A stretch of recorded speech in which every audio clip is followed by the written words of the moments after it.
আমার ছবি এবং আমার নাম ব্যবহার করে সোকল ফ্যান পেজ, এই পেজ সেই পেজ, এগুলা অনেক গজায় উঠছে। গজায় উঠে সেখানে সরকার বিরোধী বিভিন্ন ইস্যু, সেটার নেগেটিভিটি, এইটা সেটা নিয়ে বহু রকমের পোস্ট, যেটা আমার অনেক ফ্যান ফলোয়ার আছে যারা বিভিন্ন জায়গায় আমাকে যারা দীর্ঘদিন ধরে চেনে, তারা জানে আমার অ্যাক্টিভিটি সম্পর্কে, আমার লেখালেখি, আমার জীবনযাপন, আমার খাবার দাবার, আমার কবিতা, আমার গান ইত্যাদি সম্পর্কে যারা জানে, খুব গভীরভাবে জানে, তারা জানে যে এগুলো ফেক পেজ। কিন্তু অনেকেই জানে না, যারা দেশের মধ্যে দেশের বাইরে বিভিন্ন জায়গায়, বা একটা জেনারেশন যারা আমরা প্রায় 30-35 বছর ধরে এই মিডিয়ার সঙ্গে সম্পৃক্ত নানানভাবে, সেটা print media, visual medium, literature, music, film, television, তারপরে নানান রকমের মিডিয়ার সাথে আমরা কানেক্টেড। তো সবাই জানে, আমার বন্ধু বান্ধবরা জানে, আমার সাথে যারা কাজ করে, আমি যাদের সাথে কাজ করি, তারাও জানে যে এগুলো ফেক পেজ। এই সমস্ত পেজ থেকে উস্কানিমূলক পোস্ট দিয়ে, নানান রকম পোস্ট দিয়ে, সরকার প্রধানদের বিরুদ্ধে পোস্ট দিয়ে, তাদের মানে আমাকে, তাদের এই সমস্ত পোস্ট দিয়ে আমাকে বিব্রত করার চেষ্টা, এবং অনেকের কাছে ভুল বোঝার ভিতরে নিয়ে গেছে এই সমস্ত পেজ। তো আমি আজকে টিভি অফিসে আসছি হারুন স্যারের সাথে দেখা করতে।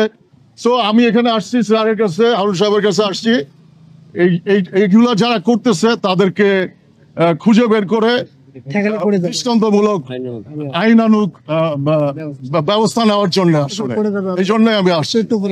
এই মালটা ক্যাঙ্কা ভীতু দেখেছেন? শুধু ভীতু না, বেকুবও বটে।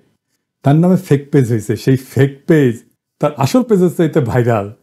সেই ফেক পেজ থেকে হাসিনা বিরোধী পোস্ট দেওয়া হইতো, আর তাতে ওই ডরেই হাউন আঙ্কেলের কাছে গেছে বিচার দিতে। ওই যদি এই কামটা না করতো, তাহলে এখন কইতে পারত যে আমি বীরশ্রেষ্ঠ, হাসিনা বিরোধী লড়াই তো আমিই করেছি। দেখিস ইনকা করে কত মাল যে ধরা খাবে কে জানে। রেকর্ড রাখলাম, এই ভিডিওটা ওয়েবসাইটে যাবে। ওই যে হাসিনার লেসপেন্সারদেরকে নিয়ে যে সাইট হইতেছে না, উড়ি আর নতুন ক্যাটাগরি করবো, হাউন আঙ্কেলকে যারা সার দেখতো। যাই হোক, আসেন এবার হিজবুত তাহরির নিয়ে কথা বলি। হিজবুত তাহরির মিছিল করেছে ঢাকার রাস্তায়, ঘোষণা দিয়ে মিছিল করেছে। দেখেন পোস্টার, দেখেন তাদের ইন্টারনাল আলাপের স্ক্রিনশট আছে, ফেসবুকে ছড়াইছেও। তাও মিছিল করেছে নির্বিবাদে। শেষ দিকে লোক দেখানো লাঠিচার্জ করেছে, কিছু অ্যারেস্ট করছে। আর্মি থেকে পুলিশকে বলা হয়েছে লাস্ট মোমেন্টেও ওদের লোক বল কম, মানে আর্মির হার্ড অ্যাকশনে যাওয়ার প্রয়োজন নাই। হাসিনা মাম্য কইলে লোক বলের অভাব হয় নাই। আর্মার্ড ভেহিকল আর হেলিকপ্টার দিয়ে ড্রোন উড়াইয়া ছাত্র জনতার উপরে গুলি চালাইতে অসুবিধা হয় নাই। এখন ওদের লোক বল কম হইয়া যায়, বড়ই আশ্চর্যের কথা। জুলকারনাইন সাহেব কইছে যে সেনাবাহিনীর ব্যর্থতার দায় নাকি সরকারের উপরে বর্তায়। উরে বাবা, কি কথা শুনি আজ মন্থরার মুখে। প্রফেসর ইউনুসকে আয়নাঘর ভিজিট করতে দিল না ওয়াকার, এটার দায় প্রফেসর ইউনুসের। বিক্রম মিশ্রের সাথে দেখা করলো ওয়াকার, প্রফেসর ইউনুসের কোনো অনুমোদন ছাড়া, এটাও প্রফেসর ইউনুসের দোষ। ওয়াকার যে পারপিট্রেটরদেরকে বাঁচানোর চেষ্টা করতেছে, যে সমস্ত জেনারেল গুম খুন করছে, সেটাও প্রফেসর ইউনুসের দোষ।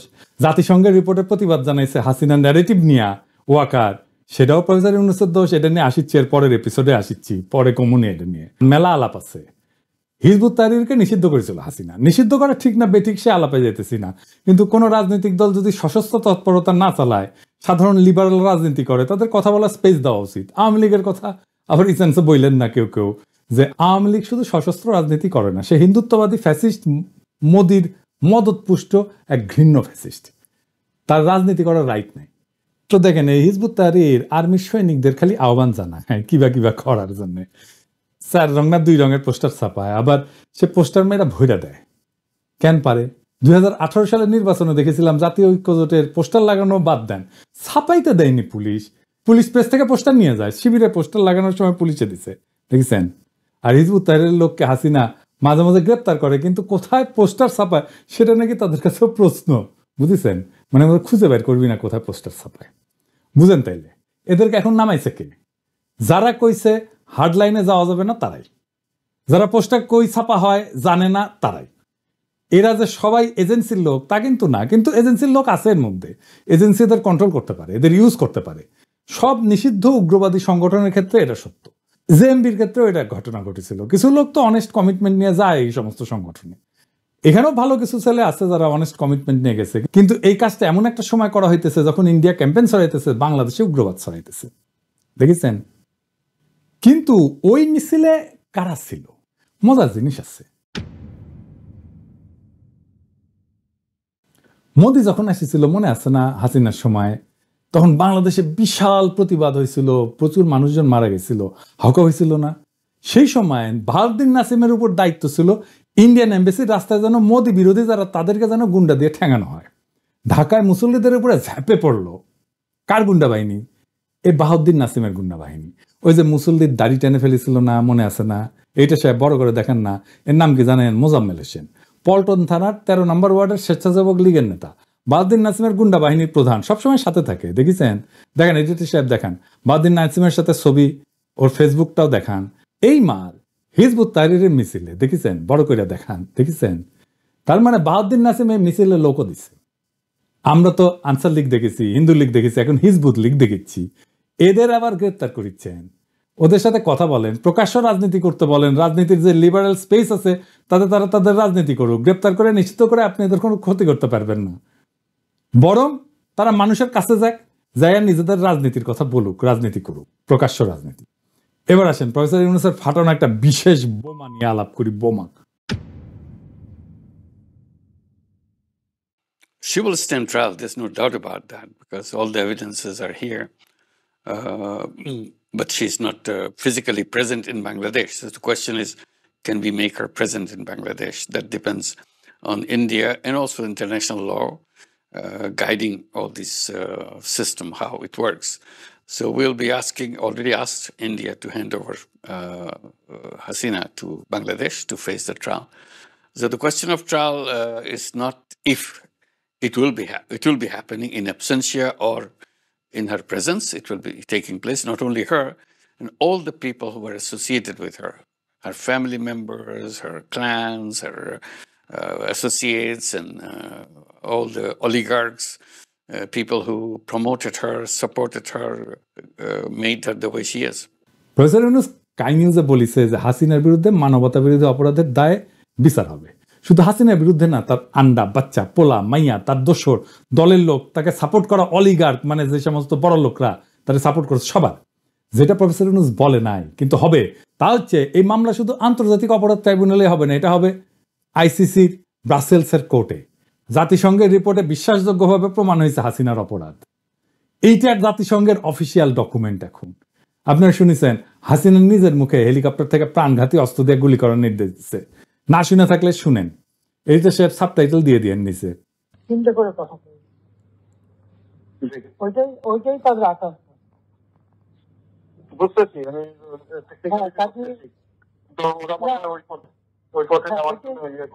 দরকার নাই, ওটা দরকার নাই। আমি সেনাবাহিনীর সাথে কথা বলছি, ওরা রেডি থাকে, ঠিক আছে।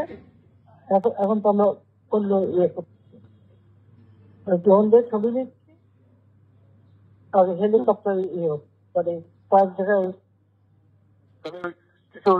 ছবি দেখে পাকড়াও করা যায় না রাতের মধ্যে? সবগুলিকে অ্যারেস্ট করতে বলছি রাত্রে। হ্যাঁ, পাকড়াও করলে না, ওটা বলা হয়ে গেছে, ওটা র্যাব, জিএফআই, মানে সবাইকে বলা হচ্ছে যে যেখান থেকে যে কথা পারবো ধরে ফেলো, ওটা বলা হয়।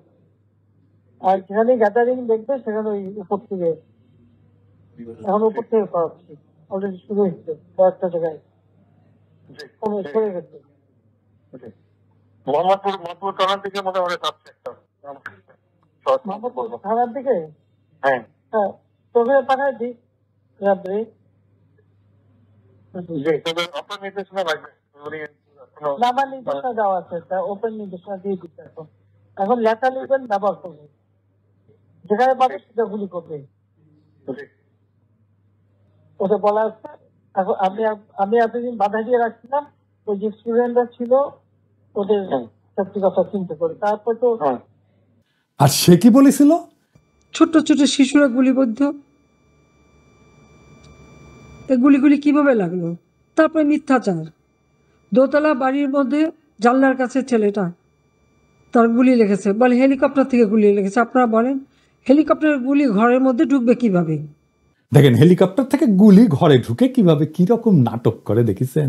এই বিশ্ব র্যাব বলেছিল না যে তারা গুলি ছড়েনি হেলিকপ্টার থেকে, দেখেছেন না? হাসিনার সাথে বিচারে নাম আসবে মোদি আর হাসিনার বিচার হবে একই সাথে, একই দড়িতে।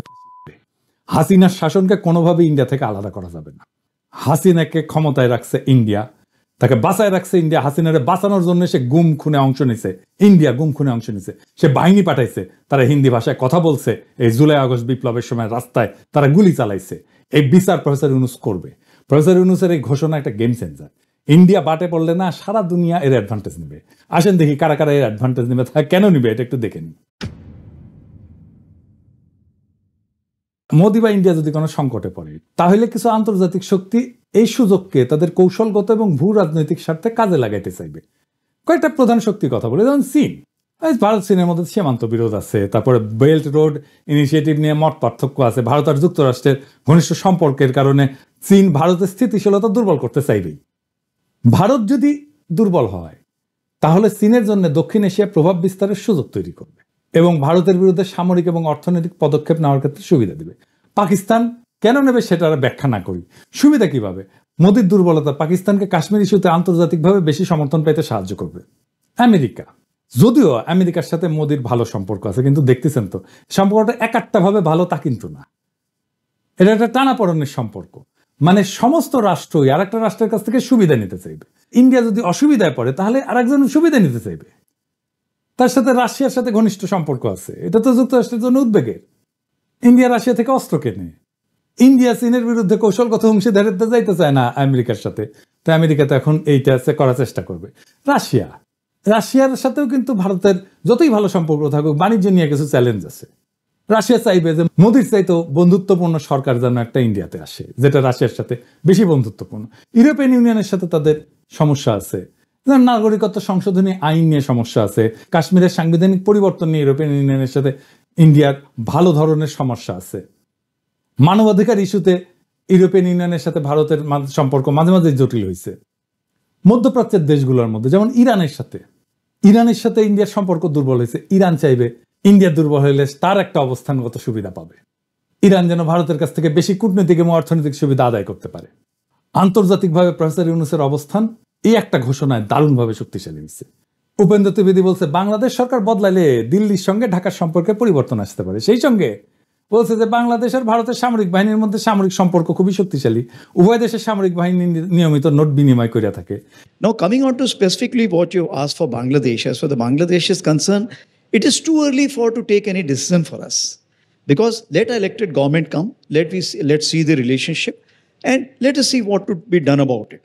Because as far as I am concerned, I am very clear, the present military to military relationship is very strong and we keep exchanging notes on regular basis to avoid any kind of a misgivings.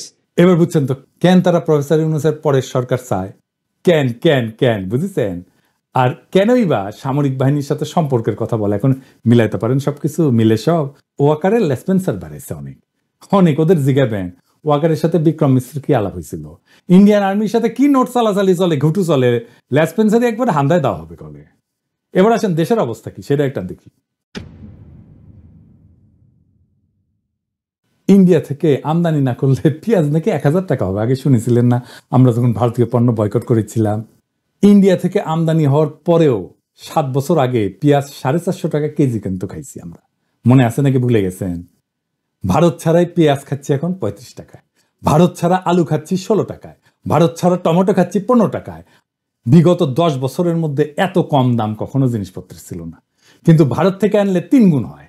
এর প্রমাণ হচ্ছে বিগত 10 বছরের মূল্য। এই রমজানে জিনিসপত্রের দাম বাড়ছে, বাড়েনি, কমছে। সোয়াবিনের দাম কমতেছে, দেখেছেন? এই রমজানে ইলেকট্রিসিটি যায় না, দেখেছেন এরকম? আর খালি শুনিচ্ছেন না দেশে নাকি আইন শৃঙ্খলার অবনতি হচ্ছে, কিন্তু বাস্তবতা কি তাই? নাকি আমরা এতদিন চুপ ছিলাম বলে অন্যায়গুলো চোখে পড়েনি? শেখ হাসিনার শাসনে মানুষকে এতটাই ভীত করে রাখা হয়েছিল যে কেউ মুখ খুলতে সাহস পেত না, মনে হয়তো সব ঠিক আছে, কারণ আমাদের ভয় দেখায় রাখা হয়েছিল। আজ একটা মেয়ের অভিমান নিয়ে কটূক্তি করা দেশ জুড়ে আলোড়ন হয়েছে। কেন? কারণ মানুষ এখন আর ভয় পায় না, কেউ তাকে রাতের অন্ধকারে তুলে নিয়ে যায় না, আয়না ঘরে ঢুকায় না, পিটাইতে মেরে ফেলে না, ছাত্রলীগের সন্ত্রাসীরা হামলা করে না, পোস্ট বুঝতে বাধ্য করে না, ডিজিটাল সিকিউরিটি আইনে মামলা হয় না। অথচ হাসিনার আমলে নোয়াখালীতে ধানের শীষে ভোট দেওয়ার অপরাধে এক নারীকে গণধর্ষণ করা হয়েছিল না, প্রতিবাদ হয়েছিল। ধরেন এই ওড়না নিয়ে কটুক্তির ঘটনা যদি হাসিনার আমলে করতো তখন কেউ থানায় যাইতে পারতো, মামলা নিতে কি পুলিশ রাজি হইতো? বরং বেশি বাড়াবাড়ি করলে জামাত শিবির বানিয়ে দিলে ঢুকাই দেওয়া হইতো। তখন আমরা চুপ থাকতাম, দেখতাম দেশে শান্তি আছে। যতক্ষণ না অন্যায়টা নিজের উপরে আসে ততক্ষণ কেউ টের পায় না কতটা নিঃশব্দে অত্যাচার চলতেছে। আজ বলা হচ্ছে দেশ অস্থিতিশীল, কিন্তু এটাই তো জীবনের স্বাভাবিক ধারা। মনে আছে জগন্নাথ বিশ্ববিদ্যালয়ে খাদিজার কথা, প্রথম বর্ষে সেই মেয়েটাকে 18 মাস জেলে রাখা হয়েছিল, সে একটা টক শো হোস্ট করছিল, এটাই তার অপরাধ। সে হাসিনার বিরুদ্ধে কিছুই বলে নাই, কোনো প্রতিবাদ হয়নি, কোনো ক্যাম্পাসে বিক্ষোভ হয়নি। কেন? কারণ প্রতিবাদ করলে ছাত্রলীগের হামলা আসতো, পুলিশ গায়েবী মামলা দিত। আর সেই নারীর কথা মনে আছে যার স্বামীকে ধরে নিয়ে গেছিল পুলিশ, স্ত্রী যখন থানায় গেল স্বামীকে ছাড়ানোর জন্য, তখন তাকে ওসি বলল যে আপনি তো সুন্দরী, এক রাত থাকেন আমাদের সাথে, স্বামীকে ছেড়ে দেব। তখন কেউ কিছু বলতে পারছেন? পারেননি। কোথাও কোনো প্রতিক্রিয়া হয়েছে? হয়নি। একজন রোজদার নারীকে ধর্ষণ করতে করতে হত্যা করলো র্যাবের আলেপুদ্দিন। আমরা জানতে পারছি বহু বছর পর, স্বামী চুপ ছিল, বলে নাই ভয়ে। যদি তাকে গুম করে ফেলা হয় তখন দেশে কোনো গন্ডগোল হয়নি, কোনো বিচার হয়নি। তাই কি তখন দেশ ভালো ছিল? যদি কোনো সমস্যা না থাকায় স্থিতিশীলতার চিহ্ন হয়, তাহলে পৃথিবীর সবচেয়ে শান্তিপূর্ণ দেশ হচ্ছে উত্তর কোরিয়া, যেখানে কেউ কথা বলতে পারে না, প্রতিবাদ করতে পারে না, সরকার যা বলে সেটাই চূড়ান্ত। আজ বহু বছর পর মানুষ কথা বলতে পারতেছে, প্রতিবাদ করতে পারতেছে, বিচার চাইতে পারতেছে। কেউ হিজাব খুলতে বললে নারী তার অপমানের বিরুদ্ধে রুখে দাঁড়াচ্ছে। অথচ এখন কিছু মানুষ আফসোস করতেছে, আগের আমলেই তো ভালো ছিলাম। আপনারা কি সত্যি শান্তি চান? তাহলে উত্তর কোরিয়ার মতো কবরে যায় শান্তি খুঁজেন না।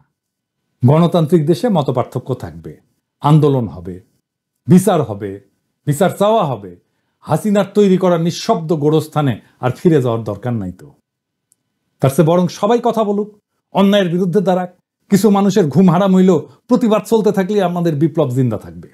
আজকা মানুষের ভয় ভাঙতেছে, সে ভয় ভাঙে কথা বলা শিখতেছে, আজ অন্যায়ের বিরুদ্ধে দাঁড়ানোর সাহস দেখাইতেছে। এটাই সত্যিকারের পরিবর্তন। এই সাহসের আগুন যেন কখনো নিভা না যায়, আমাদের কণ্ঠ যেন আর কোনো শাসকের রক্তচক্ষুর সামনে থাইমা না যায়, প্রতিবাদ যেন কোনো ক্ষমতাবানের লাঠির আঘাতে স্তব্ধ না হয়। মনে রাখবেন, সংগ্রাম ছাড়া স্বাধীনতা টিকে না। তাই ভয় ভুলে যান, কথা বলেন, প্রতিবাদ করেন,